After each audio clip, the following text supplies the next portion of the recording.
Amén, hermanos. Les voy a solicitar que podamos abrir las Escrituras en el libro de Mateo, en el capítulo 24. Mateo, capítulo 24, versículo 42.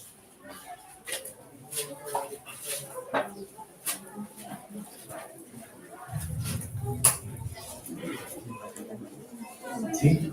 Mateo 24, 42. Dice: velad pues, porque no sabéis a qué hora ha de venir vuestro Señor. Pero sabed esto, que si el padre de familia supiese la hora que el ladrón habría de venir, velaría, y no dejaría minar su casa. Por tanto, también vosotros estad preparados, porque el Hijo del Hombre vendrá a la hora que no pensáis. ¿Quién es, pues, el siervo fiel y prudente al cual puso su Señor sobre su casa para que les dé el alimento a tiempo? Bienaventurado aquel siervo al cual, cuando su Señor venga, le halle haciendo así. De cierto os digo que sobre todos sus bienes le pondrá. Pero si aquel siervo malo dijere en su corazón: mi Señor tarda en venir, y comenzare a golpear a sus consiervos, y aun a comer y a beber con los borrachos, vendrá el Señor de aquel siervo en día que éste no espera, y a la hora que no sabe, y lo castigará duramente, y pondrá su parte con los hipócritas, y allí será el lloro y el crujir de dientes. Amén. Amén, hermanos. El contexto de este relato que acabamos de leer, de estas palabras del Señor que acabamos de leer, está en el capítulo 24. En el capítulo 24 parte el capítulo con los discípulos haciéndole tres preguntas al Señor, preguntándole que cuándo ocurrirán estas cosas, lo que está señalando el Señor acerca de su muerte, cuándo ocurrirá el fin del siglo y qué señal tendrán ellos acerca de su venida. Entonces el Señor a esto parte contestándole a los discípulos y les empieza a señalar durante el capítulo 24, durante todo el devenir del capítulo 24, que para antes de su venida, para que antes de que acontezca su venida, deben haber guerras. Ustedes se acuerdan, ¿cierto? Que deben haber guerras. Entre paréntesis, hoy día nosotros tenemos muchas guerras en el mundo y el mundo siempre ha tenido guerras. Entonces, algunas personas piensan como, se desató la guerra en tal lugar, ahora sí. Pero las guerras es solo una de las señales, ¿cierto? Guerras, pestes, persecuciones, señales en el cielo y en la tierra, y luego de eso el Señor, después de eso, dice, en ese entonces será la venida del Hijo del Hombre. Entonces, ese es el devenir del capítulo 24. Pero yo me quiero enfocar hoy día en los versículos que acabamos de leer, que son una conclusión del mensaje inicial del Señor. ¿Por qué es un mensaje inicial? Porque el Señor parte contestando esta pregunta con esto y luego concluye esa sesión señalándoles por tanto es necesario que, y a partir de esta necesidad que está presentando el Señor, luego va a presentar diferentes figuras para hablar acerca de las mismas situaciones. ¿Por qué? Porque parte con este relato que acabamos de leer, después si ustedes se fijan, continúa con las parábolas de las 10 vírgenes, después continúa con la parábola de los talentos, después continúa con el juicio de las naciones, separando los cabritos de las ovejas, y en otros lugares también presenta otro tipo de parábolas, ¿sí? Pero el Señor, en su soberanía, en su conocimiento de nosotros, decidió iniciar esta sesión conclusiva de este importante llamado, hablando acerca de este siervo, esta calificación de siervo. Entonces, como leímos en el 44, dice, por tanto, también vosotros estáis preparados. ¿Cómo? Capítulo 24, versículo 44. Sí. Capítulo 24, versículo 44. Entonces inicia la conclusión. Por tanto, o sea, habiéndoles dicho todo esto, es necesario que ustedes estén preparados. estén preparados para mi venida, ¿sí? Y este prepararse no es como una cuestión que simplemente va a ocurrir de forma natural, sino que el Señor le pone este llamado a los discípulos porque es necesario que los discípulos sepan que hay que prepararse, que no va a ser algo natural, sino que los discípulos tienen que poner atención en esto. Yo pensaba, cuando me va a ir a ver alguien, un familiar, ¿cómo lo puedo decir? Un familiar que comúnmente yo visito, que comúnmente yo veo, yo no me preocupo. Si me llama, no sé, mi papá me dice, hijo, voy a la casa a ver a los niños. Entonces yo digo, sí, venga, no pasa nada. No es que yo le diga a la Daniela, oye, viene mi papá, saca la vajilla de porcelana. No, ¿cierto? Porque tampoco tenemos. ¿Sí? Pero sí, si viniera, no sé, alguna autoridad de este mundo, o no sé, algún familiar ricachón, porque no lo tengo tampoco, que si viniera alguien importante, yo le diría a mi esposa, oye, viene tal persona, tenemos que prepararnos, arreglemos la casa, tapemos ese hoyo que tenemos en el sofá, pongámosle un cojín, no sé, hagamos algo, preparémonos, arreglémonos, bañemos a los niños, pasemos cera. Entonces, un poco ese es el énfasis que está dando acá el Señor, que esto no va a ser algo natural, que ustedes, discípulos míos, tienen que prepararse para mi venida, tienen que estar atentos, tienen que ataviar sus vestiduras. Entonces, esto es lo primero que el Señor les dice cuando parte concluyendo esto. La primera palabra es prepárense, y la segunda palabra es velen, que está en el versículo...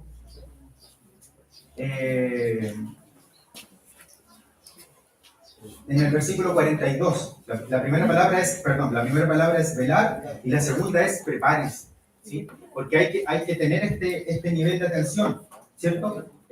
No sé, me acuerdo, por ejemplo, tampoco en mi caso, cuando a los chiquillos que le iba bien en la PSU, el presidente los invitaba a tomar desayuno. Claramente no fue mi caso. Pero lo mismo.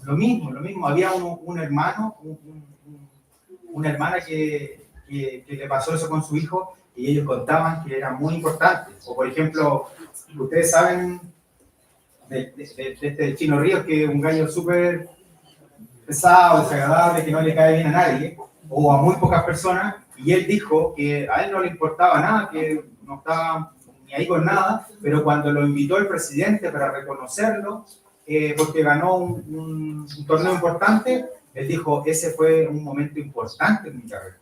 Entonces, a ese tipo de énfasis es al que se está llamando en esta conclusión que el Señor le entrega a los discípulos acerca de su venida. Porque su venida es inminente. Como decía un hermano hace poquito, no sabemos cuántas veces más vamos a compartir la cena, pero sí sabemos que viene el Señor. No, en ninguno de nosotros hay alguna duda de que el Señor realmente va a venir. Y que este llamado a prepararnos en algún momento se ha de cumplir para la iglesia. Entonces, hermanos, frente a estos llamados, el Señor empieza a introducir esto, ¿sí? Y en cuanto a la palabra velar, dice relación, hermanos, con estar atento a situaciones que pueden ocurrir en medio de la noche. Específicamente, la palabra velar tiene que ver con la noche, tiene que ver con la oscuridad, tiene que ver con la soledad, tiene que ver con el silencio. Y la palabra velar está asumida a que en medio de nosotros, a pesar de toda esta situación contextual, a pesar de toda esta situación oscura, que en nosotros existe una luz para estar despiertos, para estar atentos, esperando por aquel que viene por nosotros en medio de la noche. Entonces, el Señor le entrega a los discípulos ciertas directrices de cómo tenemos que velar y cómo es que tenemos que esperarlo. Y a partir del versículo 45 empieza el Señor a señalarles a los discípulos quién es el siervo que realmente lo espera, quién es el siervo que realmente tiene su corazón puesto en el cielo, quién es el siervo que está viudo de su amor, que todavía está esperándolo, que todavía mira a los cielos, como decía el tío Pedro, que a pesar de la dificultad, a pesar de todas las adversidades, a pesar de la muerte que tenía enfrente, ve a los cielos y ve los cielos abiertos. Eso es lo que está queriendo decir en este momento, y este es el siervo que está presentando. Entonces el Señor parte con una pregunta y les dice, ¿quién pues es el siervo prudente? Y esta pregunta, si el Señor no la respondiera, ninguno de nosotros le podría entregar alguna respuesta acertada. Pero el Señor mismo se hace cargo de resolver esta pregunta. ¿Quién es el siervo fiel y prudente al cual el Señor puso sobre su casa para que les dé alimento? Entonces la palabra siervo que se está utilizando aquí es la palabra economos, ¿sí? ¿Y por qué me quiero detener sobre esto? Porque la palabra economos tiene que ver con el siervo que conoce la economía de su Señor. ¿Por qué? Porque en la Biblia también cuando a nosotros se nos traduce siervo, también podría ser esclavo. Por ejemplo, el apóstol Pablo, en casi todas sus cartas, él se presenta como siervo, y si nosotros nos vamos al lenguaje original, ahí debería decir Pablo, doulos de Cristo. Pero acá la palabra que se está utilizando para siervo en nuestro lenguaje es economos. Y tiene una relevancia que el Señor haya utilizado la palabra economos y no doulos. ¿Por qué? Porque el siervo economo conoce la administración del reino. Eso es lo que está diciendo el Señor en este momento en el lenguaje original. Ustedes, el siervo prudente, es el que conoce a su rey y sabe cómo su rey administra su reino. Entonces, este es el siervo prudente, el que sabe cómo su Dios administra la gracia. Este es el siervo prudente. Esta es la prudencia que el Señor espera de los siervos que dicen que lo esperan. Siervos que conocen la gracia, siervos que conocen la administración divina, siervos que conocen los tiempos. Entonces, y dice, el siervo al cual pone sobre su casa. ¿Sí? Estoy leyendo el versículo 45. El siervo fiel y prudente al cual el Señor puso sobre su casa. Y esto es importante, hermanos, porque esta palabra sobre su casa o sobre, tiene que ver con una palabra que se usa mucho en medicina, que dice, que se llama, que de ahí viene la palabra terapias, ¿sí? Y terapia significa que es una persona que está al cuidado de. Entonces, este siervo que conoce la administración, además está al cuidado de su casa.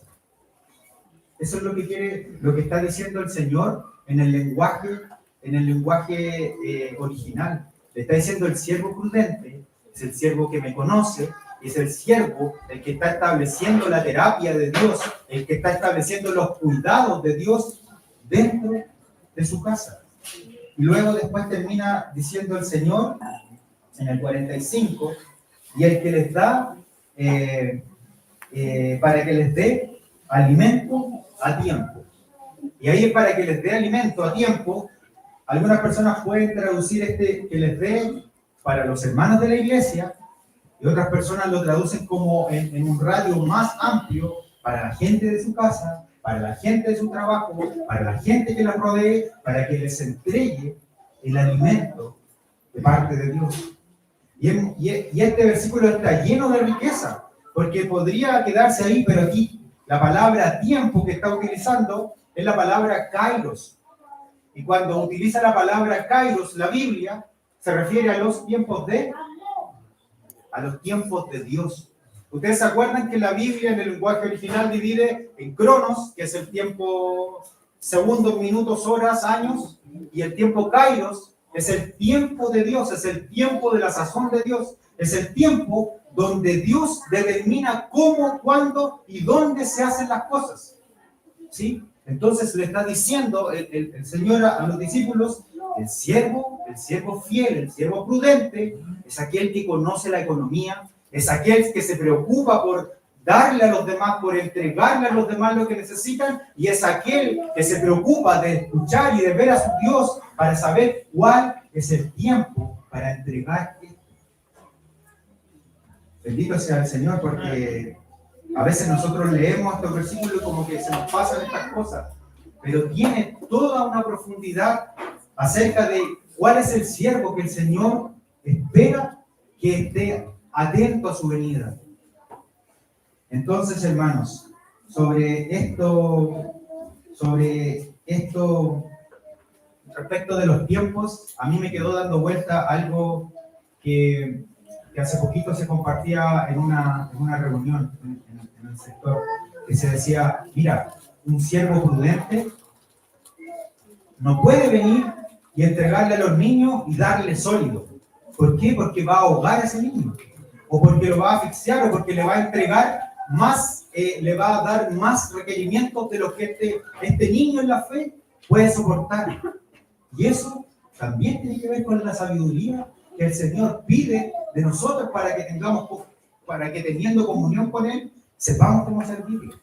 Pero por otro lado, hermanos, también, porque nosotros en general, como que nos gusta esta visión asistencial hacia las personas, pero no nos gusta que las personas nos asisten a nosotros. ¿Se han dado cuenta? A mí me gusta bendecir a los hermanos, pero a mí no me gusta mucho que me bendigan los hermanos. A mí me gusta dar, pero cuando me van a dar a mí, ¿pero por qué? Si yo no tengo necesidad. Entonces, en ese sentido también, entender los tiempos de Dios tiene que ver con tratar con hermanos más débiles, más pequeños en la fe, pero también tiene que ver con tratar con hermanos más fuertes en la fe, más grandes en la fe, que nosotros sepamos cómo conversar con ellos, que nosotros sepamos cómo encargarles cosas a ellos. Porque si es que nosotros no entendemos el tiempo de Dios y estamos tratando con un hermano que quiere servir al Señor, por ejemplo, y nosotros no le entregamos la posibilidad, también estamos faltando a entregar el alimento de Dios dentro del tiempo. ¿Por qué, hermano? Porque el servicio también nos fortalece. El servicio también nos vuelve al Señor, el servicio también nos acerca al Señor. Y si hay algún hermano más que ha avanzado y que necesita un alimento sólido y nosotros lo estamos tratando despectivamente y no estamos generando lo que corresponde de parte de Dios para su tiempo, estamos haciendo que ese hermano se frustre también. Estamos haciendo que ese hermano empiece a mirar para otro lado. Entonces, en ese sentido, hermano, de esta palabra, en cuanto a la economía, dice una relación, el Señor cierra este versículo de una manera muy magistral, porque empieza hablando de la economía, que la economía es tratar, como nosotros la hemos conversado o la entendemos hoy día, que es usar los recursos de la manera más eficiente y eficazmente posible, ¿cierto? Llegar al resultado con el menos desgaste posible de nuestros bienes. Entonces, y el Señor cierra este versículo diciendo que tenemos que entender cuáles son realmente los tiempos. Cuáles son los tiempos para alimentar a los hermanos, para darnos por los hermanos. Entonces, este es el siervo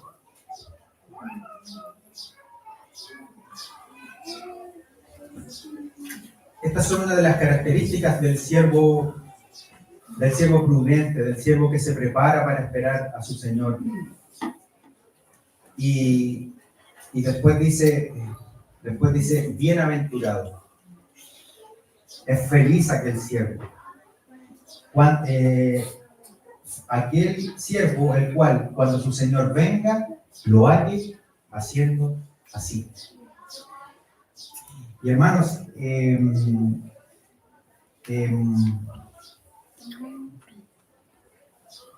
esto es muy importante de tenerlo en consideración. ¿Por qué? Porque dice que va a ser feliz, que va a ser dichoso este siervo cuando el Señor venga y lo halle. O sea, es en un continuo. ¿Por qué? ¿Y por qué quiero decir esto? Hace poquito estaba escuchando un compartir de un hermano que se llama Romeo Burnelli, y él decía que en general a los cristianos les pasa a los cristianos que en general se convierten en una edad temprana de su juventud, les pasa que llegan a un cierto punto, cerca de los 45 años, en que se estancan, en que su vida espiritual se vuelve un estanco. ¿Por qué? Porque vivieron un montón de situaciones, tienen un montón de situaciones espirituales, tienen ciertas responsabilidades, ya se casaron, tienen hijos, sus hijos están creciendo y empieza el estanco. Porque ya en realidad no hay nada más con lo que ellos se puedan sentir desafiados, porque además ya han escuchado años y años y años predicaciones, por lo tanto se estancan y empiezan a mirar y empiezan a bajar la vista y empiezan a mirar para cualquier otro lado que no sea el cielo. O sea, el hermano pone esta edad, pero puede ser cualquier edad donde nosotros ya digamos, esto ya para mí no es más, y yo ya lo conozco.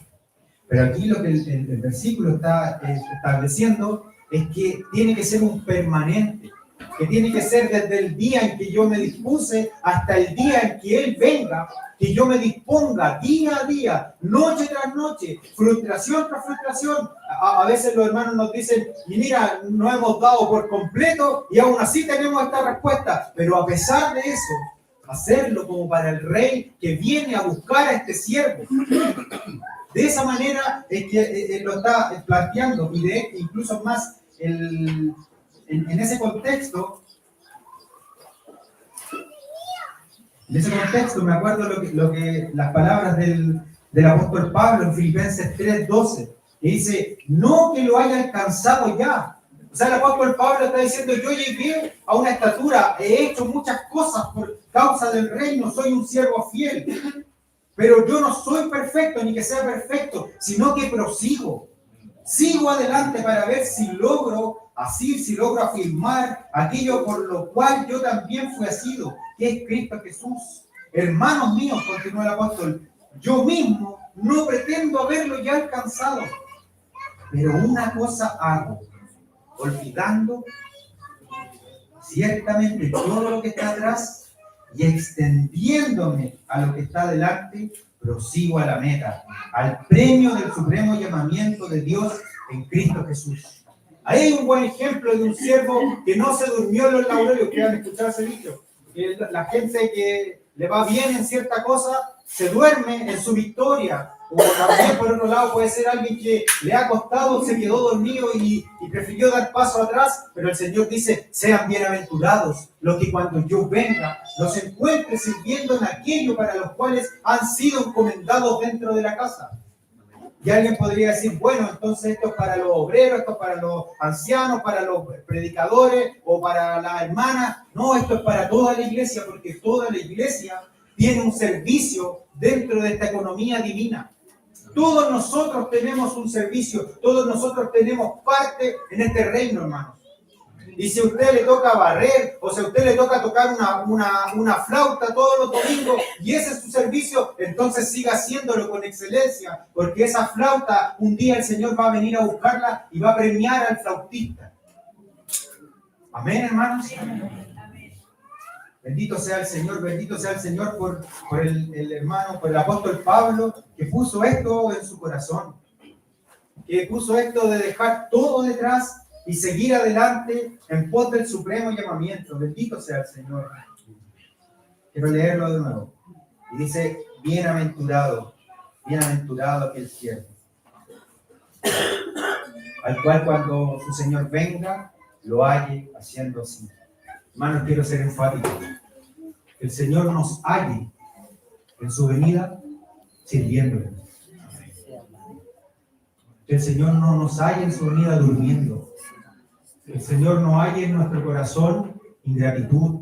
Que el Señor no halle en nuestro corazón adormecimiento o quejas. Hermanos, puede haber mucho dolor en nuestro corazón.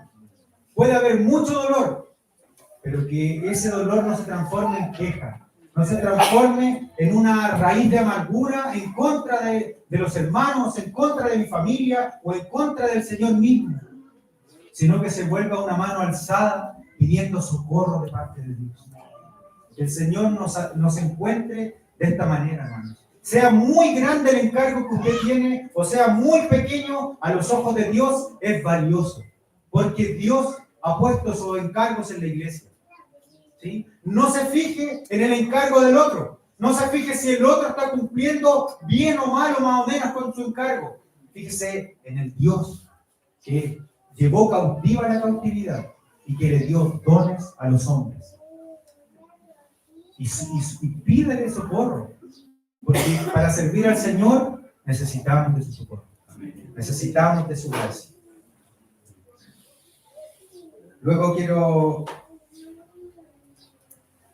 en el versículo 47, continúa, dice: de cierto os digo, amén os digo, o ciertamente les digo, esto no tiene ninguna sombra de variación lo que les voy a decir a continuación. Sobre todos sus bienes le pondrá. Este es el premio para este siervo fiel. Algunas personas dicen: no, a mí me basta con tener a Cristo nomás cuando vaya al Señor. Yo con ver al Señor me basta. Pero el Señor nunca habló en ese lenguaje. Por lo tanto, si usted quiere parecer espiritual con esto, no es espiritual, porque el Señor estableció a través de todo el Evangelio, y les digo, a través de todo su Evangelio, el lenguaje de los galardones. Y después más adelante vamos a ver un pasaje que es maravilloso, pero es contradictorio con el lenguaje que utilizamos hoy día socialmente. Pero el Señor le dice: sobre todos sus bienes lo pondrá. Y sobre todos sus bienes lo pondrá. Aquí hay varias cosas que nosotros podríamos decir, pero lo primero, hermanos, es que dice sobre todos. Sobre todos. ¿Qué quiere decir esto? Al contrario, que en estricto rigor usted y yo ya estamos en posesión de los bienes del Señor. En ese momento solo se van a ampliar los bienes, pero hoy día nosotros ya estamos en posesión de los bienes del Señor, de la gracia del Señor, de los bienes materiales que usted tiene. Le voy a decir un secreto: son del Señor. La casa que usted tiene es del Señor. El vehículo que usted tiene es del Señor. El sueldo que usted tiene es del Señor. Los hijos que usted tiene, que le producen tanta satisfacción cuando usted llega en la tarde a abrazarlos, a jugar con ellos, son del Señor. Usted es del Señor. Todos somos del Señor. Entonces, hermanos, esto es lo importante que está diciendo el Señor, es que nos va a ampliar la gama de bienes, pero ya lo estamos viviendo, ya estamos en posesión de la herencia otorgada cuando recibimos al Señor, cuando el Espíritu Santo vino en nuestras vidas, cuando fuimos restaurados, cuando teníamos un camino que no iba para ninguna parte y el Señor cambió ese camino, restauró nuestra vida. Todos esos son bienes de Dios para nosotros. Bendito sea el Señor. Qué precioso, hermanos, es darse cuenta que de este versículo que dice: sobre poco fuiste fiel, sobre mucho te pondré. Este es otro lenguaje de ese mismo versículo. Entonces yo quiero preguntar, hermanos, ¿estamos siendo fieles con los bienes? Es que es muy poco lo que yo gano. Es que yo tengo muy poco tiempo, hermanos. Y yo no tengo tiempo para hacer eso, porque pídaselo a otro, hermano. Es que estoy muy enfermo, hermano. ¿Cómo dice el versículo? Buscad primeramente, el reino de Dios y su justicia, y todo lo demás va a ser añadido. Entonces, en estricto rigor, ese versículo lo que está diciendo: tú hazte cargo del encargo de Dios y Dios se hace cargo de tus necesidades. Eso es otro lenguaje del sobre poco fuiste fiel, sobre mucho te pondré. Este es otro lenguaje de que nos va a ampliar los bienes y que vamos a estar en posesión de todos sus bienes, porque la Escritura es clara al decir que nosotros somos coherederos juntamente con Cristo. Bendito sea el Señor. Esta promesa, mis hermanos, me da nervio, me pone Me pone una vara muy alta, pero también me pone un grado de esperanza, hermano, recordar estas palabras. Yo estoy seguro que lo que estoy diciendo hoy día acá lo hemos escuchado muchas veces, pero es necesario, hermano, recordarlas. Es necesario recordar que nuestro Rey viene. Es necesario recordar que sus promesas son verdaderas. Y es necesario recordar que Él dijo, he aquí vengo pronto y mi galardón conmigo. Bendito sea el Señor. Bendito sea el Señor. Versículo 48. Ahora empieza la parte difícil. ¿Sí? Dice, pero si aquel siervo malo dijere en su corazón, mi Señor tarda en venir.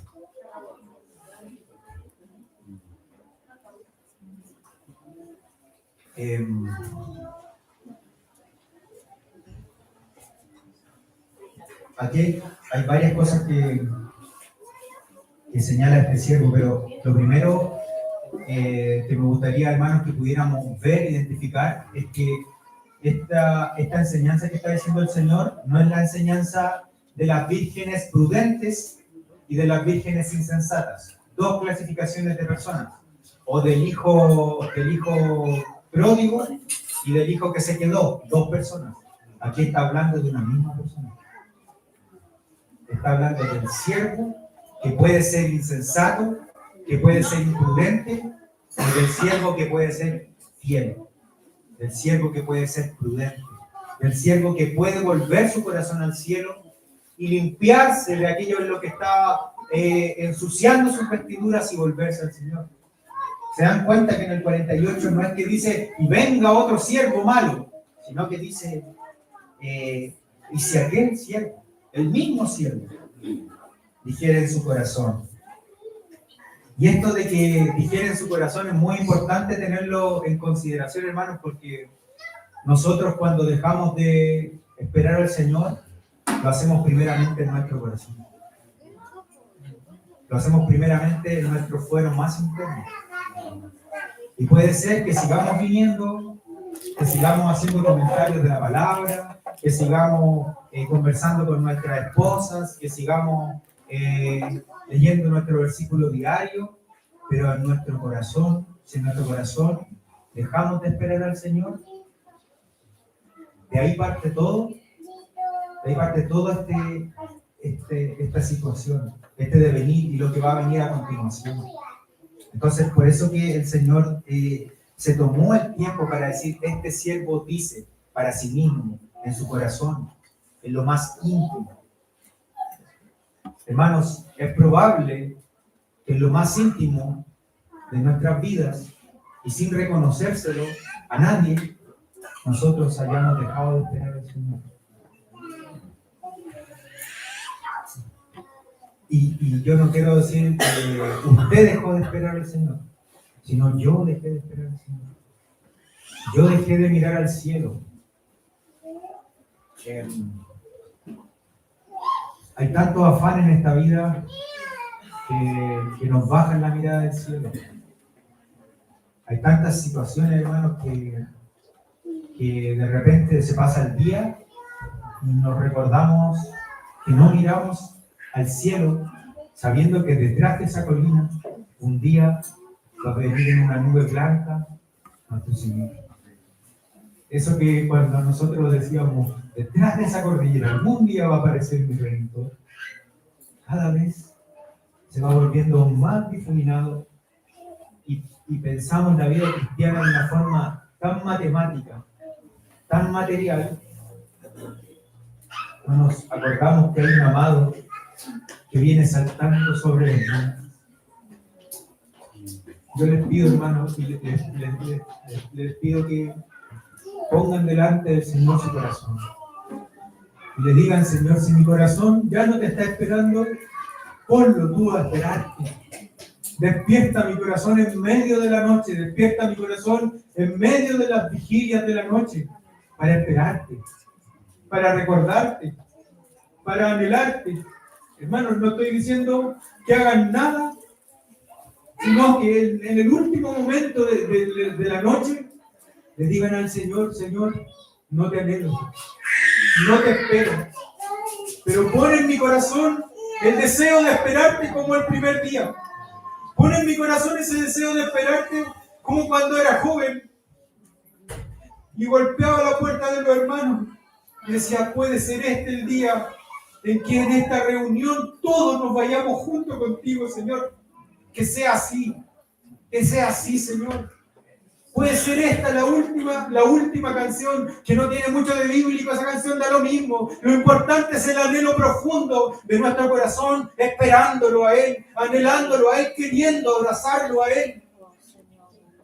Desprendiéndonos, hermanos queridos, de toda la materialidad de esta vida, y que yo quiero ver crecer a mis nietos, yo quiero ver a mi Señor, quiero ver su trono, quiero estar delante de Él y adorarlo día y noche, y entrar en las riquezas de su gloria. Que yo quiero ver que mi hija termine la universidad, que yo quiero ver esto, que yo quiero descansar. Yo quiero verte a ti, Señor. Amén. Yo quiero estar contigo, Señor. Yo quiero estar donde tú estás, Señor. Yo quiero ser como el apóstol decía, me gustaría irme para estar en la presencia del Señor y no salir más de ahí. El Señor despierte los afectos de nuestro corazón por Él. El Señor sacuda nuestro corazón incrédulo, nuestro corazón duro, nuestro corazón engañoso. Nuestro corazón, que como se nos decía la semana pasada, tiene que volver a amarlo, tiene que volver a desearlo, tiene que volver a querer tener momentos de amor con Él. El Señor despierte nuestro corazón en lo más profundo para que lo anhelemos, hermanos. Que exista este ruego en medio de la iglesia, que exista este clamor en medio de nuestro hermano. Da lo mismo si está muy lejos, da lo mismo si cree que ya no hay vuelta atrás. Porque la salvación pertenece a nuestro Dios. Porque la iglesia está en las manos de nuestro Dios. Porque su fe nació por la misericordia de Dios y hasta el día de hoy está implantada por la misericordia de Dios. No depende de usted, depende de que usted le pida, oh Señor, bésame con besos de tu boca nuevamente. Vuélveme a mí, vuelve mis pasos a ti, y el Señor lo hará, porque Él es fiel, porque Él es bueno, porque Él es misericordioso, porque Él se complace en tener misericordia. Él se complace en tenerle misericordia a usted que piensa que no hay vuelta atrás. Él sí le dice que hay vuelta atrás. Él sí le dice que hay camino de retorno. El Espíritu Santo nos está llamando a volver a caminar. El enemigo le puede decir muchas cosas a su mente, cualquier persona, pero hay que escuchar la voz de Dios. Que Dios nos dice que todavía hay tiempo para volvernos a Él, que todavía hay tiempo para estar en su presencia. No es necesario que usted presente un régimen de ahora en adelante me levanto a las 5 de la mañana. No, presente su corazón, y si es necesario que se levante y el Señor lo despierte, gloria al Señor. Gloria al Señor, porque esto no son ciertos datos, regímenes para estar bien con Dios. Es Dios teniendo una comunión perfecta con nosotros. Sí, amén. Amén. Vuélvenos, oh Señor, y nos volveremos a ti. Sí, amén. Renueva nuestros días como al principio. Vuélvenos, oh Señor. Por ese ruego, Señor, en el corazón de esta localidad. Por ese ruego en mi corazón cada día, Señor, al terminar la jornada, Señor. Oh Jesús, ten misericordia de nosotros. Oh Señor. Aquel siervo malo dijera en su corazón, mi Señor tarda en venir. Hermanos, fíjense que este siervo, equivocado, errado, ni siquiera se atreve a decir, no va a venir el Señor. Porque Él sabe que va a venir. Él sabe que su Señor va a venir. Pero Él se atreve a decir, no, mi Señor tarda. Este siervo no es como aquellos que tienen que el apóstol Pedro presentaba y decía, aquellos burladores, aquellos incrédulos que dicen, ¿dónde está la promesa de vuestro advenimiento? No, no.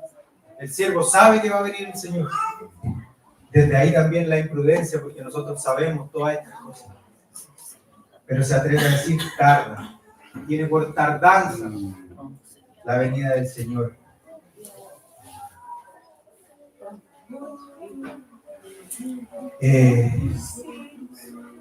Y esto puede parecer de muy perogrullo, hermanos, pero al decir este siervo, mi Señor tarda, está hablando de personas que han conocido a Dios. Entonces no piense que esta palabra se le va a enlosar a un incrédulo.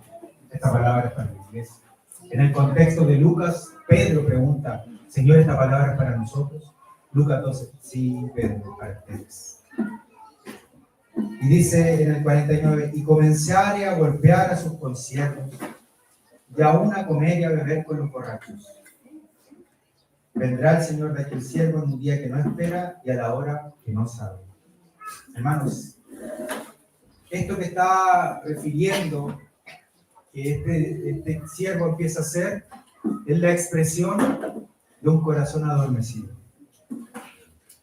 Empezar a golpear a sus consiervos, empezar a golpear a los criados, a las criadas, tiene que ver con nuestra actitud, hermanos, con nuestra actitud en nuestro corazón, con esa actitud que nos aparta de la verdadera comunión, esa actitud que a veces se vuelve lisonjera con los demás, esa actitud que desprecia a los demás, esa actitud que dice, ¿quién me va a enseñar a mí? Si yo, mira, tengo esto, yo he alcanzado esto, yo estoy aquí. También tiene que ver, hermanos, con la palabra, con las palabras que dicen relación con nuestra familia. Nosotros tenemos consiervos en nuestras casas. Yo tengo una esposa que es una consierva mía. Yo tengo una esposa que cuando yo estoy pasando momentos difíciles no merece mis malos tratos. Una esposa que no merece mis gritos cuando yo estoy cansado, cuando yo estoy enojado, o cuando me tocan un tema que a mí no me gusta. Ella es una consierva. Yo tengo hijos que el Señor me llama a que en el trato, la palabra en Efesios capítulo 4 me parece, o capítulo 6 me parece, que dice, padres, en cuanto al trato de vuestros hijos, no los lleven a la ira. No los lleven a la ira, sino que amonéstenlos, como el Señor les amonesta a ustedes. Eso es lo que está diciendo. Entonces, hermanos, ¿cuántos matrimonios a veces venimos a tomar la cena o vamos a prestar algún servicio y nos vamos maltratando? Nos vamos haciendo daño. ¿Cuántos hijos, cuántos jóvenes que deberían estar acá pero se aburrieron del maltrato?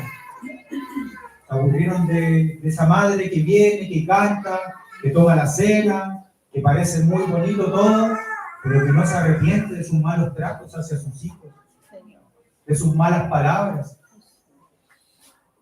¿Cuántos hijos se aburrieron de ver a sus papás golpeándose, tratándose mal, hiriéndose? ¿Cuántos hijos se aburrieron de eso y dijeron, esto no es verdad? Si esto fuera verdad, este hombre sería diferente. Si esto fuera verdad, esta mujer no haría esto que hace.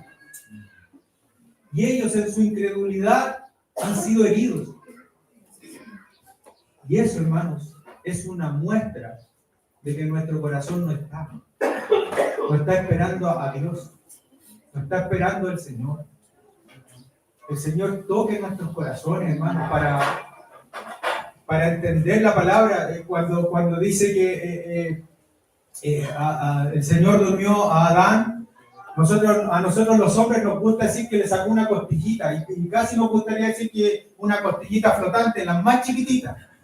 Pero lo que la Escritura, lo que los judíos comúnmente entendían, a pesar de lo machista que era, entendían que el Señor sacó una parte de su costado completo. O sea que este hombre no podía vivir sin esa parte de esa mujer. Por eso es que el apóstol Pedro dice, trátenlas como vaso más frágil. Perdón, no dice trátenlas, honrenlas. Honren a sus mujeres como vaso más frágil. Entonces nosotros los hombres entendimos, así que como son vasos frágiles, son chiquititas, son pobrecitas, no saben, no entienden, así que esto lo hablamos entre nosotros los hombres. No, honrenlas como vasos más frágiles y como a coherederas de la gracia de Dios. Amén.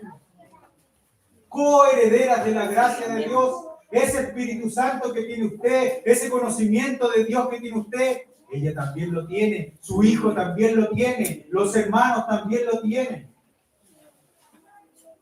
Por eso es que el Señor le dio tanto énfasis, hermano, a que nos arreglemos, a que no nos dañemos, a que no nos comamos entre nosotros. Por eso es que el Señor dijo, si tú tienes un problema con tu adversario, ¿qué le dijo? Arréglalo mientras vas en el camino. Y ese camino que era, camino al alguacil. Arréglalo. Reorganiza tu vida, porque cuando nosotros no perdonamos, nos hacemos esclavos del rencor, nos hacemos esclavos del dolor. Y la persona a la cual nosotros no perdonamos, capaz que anda súper suelta de cuerpo, pero yo estoy acá esclavo de eso.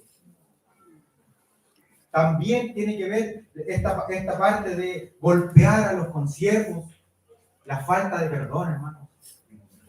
Porque nosotros no perdonamos a los hermanos y después viene la falta de saludo, y después viene el desprecio, y después viene la humillación, y después incluso hasta nos vamos de la iglesia porque ya no lo aguanto, no lo soporto. Lo puedo ver a este hombre o a esta mujer. El Señor tenga misericordia de nosotros, hermano. Amén. Hable a nuestro corazón el Señor. Amén. Hable con sus palabras dulces, que traspase a pesar de este vaso con su voz suave, con su voz amorosa. Y dice, y comenzaré a beber con los borrachos. Y esto tiene que ver, hermanos, específicamente, no solo el hecho de embriagarse, que de por sí es un hecho que no corresponde para un cristiano, la embriaguez. Por eso es que el apóstol Pablo dice, no se embriaguen con vino, porque en ese entonces era muy común embriagarse con vino. Bueno, hoy día también, pero en ese entonces era muy común, no se embriaguen con vino, antes que sean llenos del Espíritu. Si usted quiere llenar ese vacío con una embriaguez, no le va a durar ni 3 horas y va a seguir el vacío. Pero si usted llena ese vacío con la presencia del Señor, eso va a traer vida. Le va a traer vida a usted y a los que le rodean. Amén. Pero el sentido más grande de esta palabra es los deleites de esta vida, los deleites de este mundo. No nos olvidemos, hermanos, que frente a todos los deleites de este mundo, nosotros podemos pesarlos con la gracia de Dios y no pesan ni una pluma, hermano. Porque la gracia de Dios es verdadera, es permanente, es eterna y es sobreabundante para nuestras vidas. Amén. Y dice, vendrá el Señor de aquel siervo en un día que no espera y a la hora que no sabe. Y esto habla, hermanos, de la cauterización de nuestras conciencias. Porque un hermano que está muy cerca de la presencia del Señor puede entender perfectamente que la venida del Señor está muy cerca. Pero un hermano que está muy lejos puede decir, no, sí, yo creo que en unas 2 o 3 generaciones más, por ahí debería estar viniendo el Señor. Entonces, el Señor renueva las durezas de nuestra conciencia. Porque en nuestra conciencia, hermanos, se van formando durezas respecto de ciertos temas. Como dice el apóstol Pablo, se van cauterizando. Dice, vendrá el Señor de aquel siervo el día que éste no espere y a la hora que no sabe, y lo castigará duramente, y pondrá su parte con los hipócritas. Y allí será el lloro y el crujir de dientes.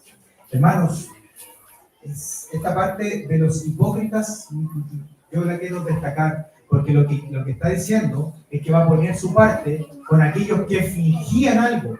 Los hipócritas eran los que estaban en el teatro, que hacían el show de máscaras, y se ponían máscaras de diferentes colores, de diferentes tamaños y diferentes emociones, hacían su obra y mentían al respecto de su verdadera identidad y respecto de su verdadera sentir.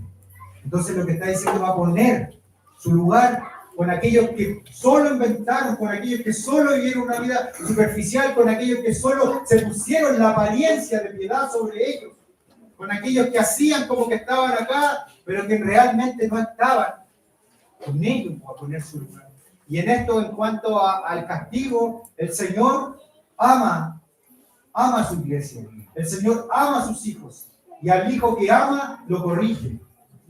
Y este castigo no tiene que ver con salvación o pérdida de la salvación, porque nosotros hemos dicho hoy por la mañana que nuestra salvación está asegurada por la obra bendita de nuestro Señor Jesucristo, porque nosotros hemos creído, pero eso no quiere decir que el Señor no nos vaya a corregir.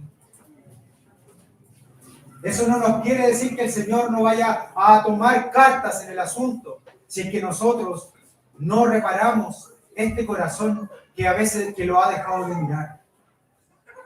Entonces, que esto sea un llamado de parte del Señor, no una advertencia, no un juicio, sino que sea un llamado de parte del Señor, no por lo que pudiera llegar a pasar, sino por la comunión que podemos llegar a tener con Él hoy. El Señor nos asista. Y hermanos, para ir concluyendo, para ir terminando,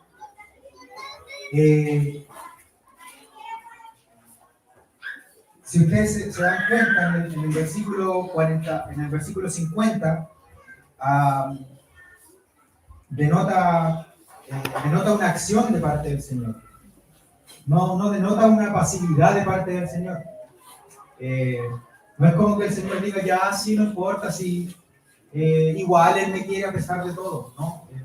El Señor establece de alguna forma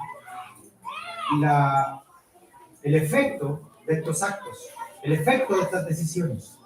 Y aquí quiero hacer un nexo, porque esto el apóstol Pablo lo trató muy bien en 2 de Corintios, capítulo 5, versículo 9.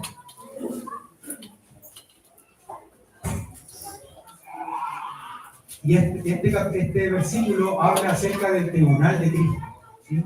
El tribunal de Cristo, que toda la iglesia ha de ser sometida, ha de pasar por este tribunal. Y el apóstol, hablando de esta misma temática en un lenguaje diferente, lo presenta de esta forma. Dice, por tanto, procuremos también, o ausentes o presentes, o sea, o en el cuerpo o no en el cuerpo, o estando en su presencia, serles agradable, procuremos ser agradables al Señor. Versículo 10, porque es necesario que todos nosotros comparezcamos ante el tribunal de Cristo, para que cada uno reciba según lo que haya hecho mientras estaba en el cuerpo, sea bueno o sea malo. Entonces, hermanos, aquí se está presentando una respuesta de parte del Señor a nuestras acciones. Hermanos, sin lugar a dudas, como dice el versículo 10, es necesario. No es que es una opción. No es que usted capaz que sí, capaz que la hermana que está al lado suyo sí, y usted no. Toda la iglesia es necesario que comparezca ante el tribunal de Cristo.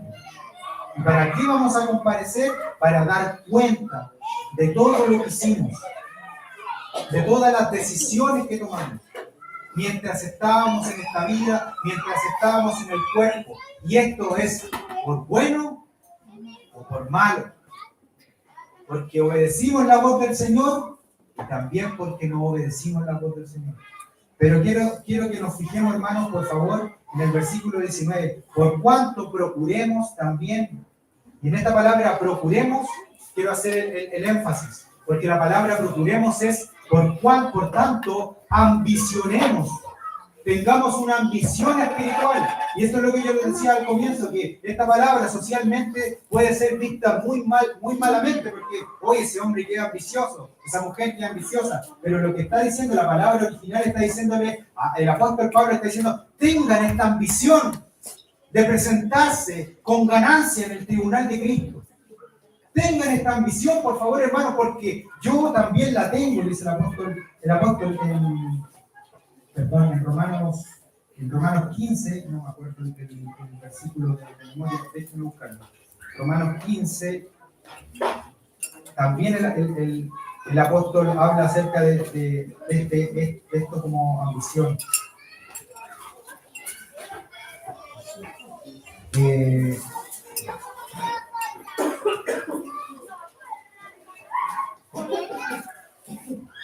El versículo, si me ayudan, hermano, a encontrarlo, el versículo cuando habla que él no quiso predicar en lugares que ya se había predicado, acá. Y de esta manera me esforcé en predicar el Evangelio, 15:20. Y de esta manera me esforcé en predicar el Evangelio, no donde Cristo ya hubiese sido nombrado, para no edificar sobre fundamento ajeno. Y esta palabra me esforcé, dice, pues de esta manera yo me esforcé, o sea, yo ambicioné tener un galardón por haber predicado el Evangelio en lugares donde Cristo no haya sido predicado. Entonces el Señor ponga esto, hermano, en nuestro corazón. Piense hoy día en esto, en ambicionar en el reino de los cielos. Y como les decía al comienzo, el Señor a través de todo su evangelio, Mateo capítulo 5, ciertamente ellos ya se ganaron su galardón, hablando de los que oraban en público. Después Mateo capítulo 9, el que recibe a un justo tiene galardón de justo, el que recibe a un profeta tiene galardón de profeta, el que recibe a uno de estos pequeñitos, sin lugar a dudas, no va a dejar de tener su galardón. El Señor a través de todo el evangelio presentó esto de los galardones, hermanos. Presentó esto de su tribunal, porque Él quería que nosotros lo anheláramos. Él quería que nosotros lo esperáramos de esta manera. Él quería despertar nuestros corazones para que nosotros anhelemos su venida. El Señor nos bendiga, hermanos. El Señor tenga misericordia de nosotros y que su palabra cale en nuestras conciencias. Vamos a hacer una oración.